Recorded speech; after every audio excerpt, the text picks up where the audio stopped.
नमस्कार, आपका स्वागत है। दोस्तों, हमारे हिंदू धर्म में अन्न को देवता माना गया है। इसीलिए हमें अन्न का सम्मान करने की शिक्षा दी जाती है। अन्न को उगाना जितना कठिन होता है, उतना ही आसान होता है उसे बर्बाद कर देना। श्री कृष्ण कहते हैं, संसार के प्रत्येक प्राणी को जीवित रहने के लिए भोजन की आवश्यकता होती है। भोजन से ही उसे ऊर्जा प्राप्त होती है। मनुष्य के द्वारा किया जाने वाला भोजन ही उसके स्वभाव को नियंत्रित करता है। इसीलिए मनुष्य को सदैव ही सात्विक भोजन ग्रहण करना चाहिए। हमारे प्राचीन वास्तुशास्त्र में खाना बनाने के लिए भी कुछ नियम निर्धारित किए गए हैं। भोजन बनाते समय वास्तुशास्त्र के नियमों का पालन अवश्य करना चाहिए।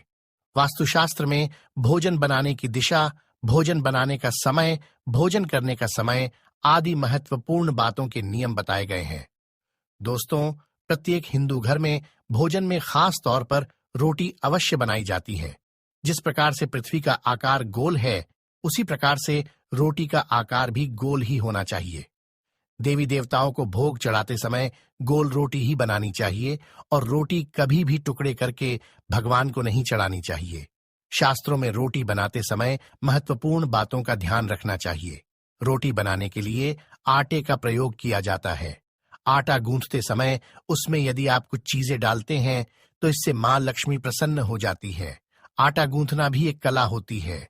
जब घर की स्त्रियां अपने हाथों से आटा गूंथती है तो उनके हाथों से उसमें सकारात्मक ऊर्जा प्रवेश करती है। आटा गूंथते समय मन में मां लक्ष्मी का ध्यान करते हुए परिवार के कल्याण की भावना मन में रखनी चाहिए। सच्ची श्रद्धा और प्रेम से बनाई हुई रोटी घर में सुख समृद्धि लेकर आती है। वास्तुशास्त्र के अनुसार आटा गूंथते समय उसमें कुछ महत्वपूर्ण चीजें अवश्य डालनी चाहिए, जिसके बारे में आज हम आपको बताने जा रहे हैं। अगर आप नित्य आटा गूंथते समय उसमें ये चीजें मिलाते हैं तो आपको निश्चित ही शुभ परिणाम प्राप्त होंगे। मां लक्ष्मी आपसे अत्यंत प्रसन्न होगी और घर में सुख समृद्धि आएगी। तो चलिए जान लेते हैं, रसोई घर में भोजन बनाते समय कौन से नियमों का पालन करना चाहिए और आटा गूंथते समय उसमें कौन सी चीजें डालनी चाहिए। दोस्तों, हम खाना मुख्य रूप से घर के रसोई घर में ही बनाते हैं। इसीलिए सबसे पहले तो हमें यह देखना चाहिए कि हमारा रसोई घर वास्तुशास्त्र के नियमानुसार सही जगह पर बना हुआ है या नहीं। वास्तुशास्त्र के अनुसार हमारे घर में रसोई घर हमेशा आग्नेय दिशा में होना चाहिए, अर्थात पूर्व और दक्षिण के मध्य की दिशा में रसोई घर होना बहुत ही शुभ फलदायी होता है। इस दिशा में रसोई घर होने से खाना बनाने वाले व्यक्ति का स्वास्थ्य अच्छा रहता है और उसे खाना बनाने में उत्साह भी आता है। वास्तु के अनुसार अगर रसोई घर दक्षिण पूर्व की दिशा में हो तो मां लक्ष्मी की कृपा बनी रहती है। साथ ही हमें इस बात का भी ध्यान रखना चाहिए कि हमें हमेशा पूर्व और उत्तर दिशा की ओर मुख करके भोजन ग्रहण करना चाहिए। इस दिशा में मुख करके भोजन करने से मनुष्य के जीवन में कभी दुर्भाग्य नहीं आता है। भोजन बनाते समय ध्यान रहे कि भोजन कभी भी क्रोध की अवस्था में अथवा दुखी मन से नहीं बनाना चाहिए। भोजन बनाते समय मन को शांत रखना चाहिए और प्रत्येक क्षण मां अन्नपूर्णा का स्मरण करना चाहिए। प्रसन्न मन से बनाया हुआ भोजन देवी देवता स्वीकार करते हैं और आशीर्वाद प्रदान करते हैं। क्रोध की अवस्था में भोजन बनाने से भोजन में नकारात्मक ऊर्जा व्याप्त हो जाती है। श्री कृष्ण कहते हैं, भोजन करते समय भी हंसना नहीं चाहिए और क्रोध भी नहीं करना चाहिए। पहले 3 निवाले खाते समय बोलना नहीं चाहिए और भोजन का कभी अनादर नहीं करना चाहिए। खाना बनाते समय रसोई घर हमेशा साफ और स्वच्छ रहना चाहिए और भूल कर भी कभी बाहर पहनने वाले चप्पल और जूते रसोई घर में नहीं लाने चाहिए। रसोई घर में लक्ष्मी का निवास होता है। इस स्थान पर गंदगी होना दरिद्रता की निशानी होती है। जिस स्थान पर लक्ष्मी होती है उस स्थान को हमेशा ही स्वच्छ रखना चाहिए। अगर रसोई घर स्वच्छ हो तो कभी दुख दरिद्रता का सामना नहीं करना पड़ेगा। अस्वच्छ तरीके से बनाए गए भोजन का भोग भगवान कभी स्वीकार नहीं करते हैं। भोजन बनाते समय यदि वाद विवाद किया जाए या फिर मुंह से अपशब्द निकाले जाते हैं तो ऐसे खाने का खाने वाले की शारीरिक और मानसिक स्थिति पर बुरा प्रभाव पड़ता है। खाना बनाते समय उसे बार बार छक कर नहीं देखना चाहिए, इससे खाना झूठा होता है। जिसे किसी अन्य व्यक्ति को खिलाने से हमें हानि होती है और भगवान को तो अपना झूठा खाना प्रसाद के रूप में खिलाना महापाप के समान है। शास्त्रों के अनुसार बिना नहाए कभी भोजन नहीं बनाना चाहिए और ना ही करना चाहिए। भोजन हमेशा ही स्नान करके शुद्ध होकर ही बनाना चाहिए। रसोई घर में चूल्हा जलाते समय अग्निदेव का स्मरण अवश्य करना चाहिए। ऐसा करने से अग्निदेव प्रसन्न होते हैं और मनुष्य को दीर्घायु की प्राप्ति होती है।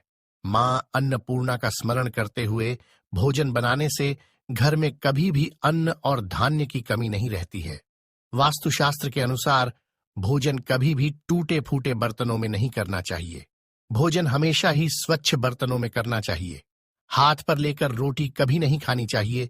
रोटी को हमेशा बर्तन में रखकर ही खाना चाहिए। हाथ पर रखकर रोटी खाने से दुर्भाग्य आता है। कढ़ाई में अथवा तवे पर कभी भोजन नहीं करना चाहिए, इससे राहु दोष उत्पन्न होता है। आइए अब हम जानते हैं आटा गूंथते समय हमें किन बातों का ध्यान रखना चाहिए और आटा गूंथते समय उसमें क्या डालना चाहिए जिससे मां लक्ष्मी की कृपा हमें प्राप्त हो। दोस्तों, कई महिलाओं की यह आदत होती है कि वह समय बचाने के लिए एक साथ 2 समय का आटा गूंथ कर रखती है।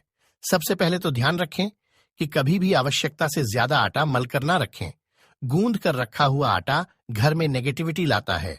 गूंथ कर रखे हुए आटे से बीमारियों को आमंत्रण मिलता है। साथ ही इस आटे की रोटियां खाने से व्यक्ति के मानसिक स्वास्थ्य पर भी इसका दुष्प्रभाव पड़ता है। गूंधा हुआ आटा बुरी शक्तियों को भी आकर्षित करता है। इसलिए जरूरत से ज्यादा आटा मलकर रखने से घर पर अशुभ प्रभाव पड़ता है। हिंदू धर्म के अनुसार जब भी घर में किसी की मृत्यु होती है तो मृतात्मा की भूख को शांत करने के लिए आटे के छोटे छोटे गोले बनाकर उन्हें पानी में बहाया जाता है। इसे पिंड कहते हैं और इन गोलियों पर किसी तरह का निशान नहीं बनाया जाता है।